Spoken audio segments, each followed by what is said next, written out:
Okay, this is how you can find Kaspa's cryptocurrency's latest news. If this helped, drop a like, share the video, and subscribe for more. Presets and effects for life, click the link down below and enjoy the tutorial. Couple different websites. We have CoinCarp, a really good website in my opinion, because if you were to go to, let's say, the 5th tab, you can click news, and here are all the different lists of news that we have with Kaspa, more or less, give or take.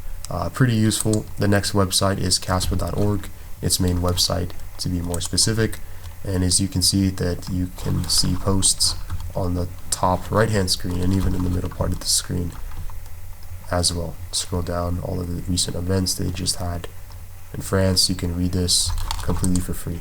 The third website is kaspanews.net.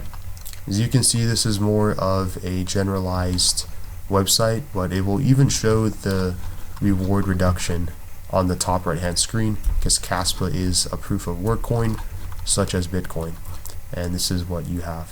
So yeah, look, it even shows the price on the top hand screen, and you can even go to address distribution, but that's besides the point. This is where you can find news for Kaspa completely for free.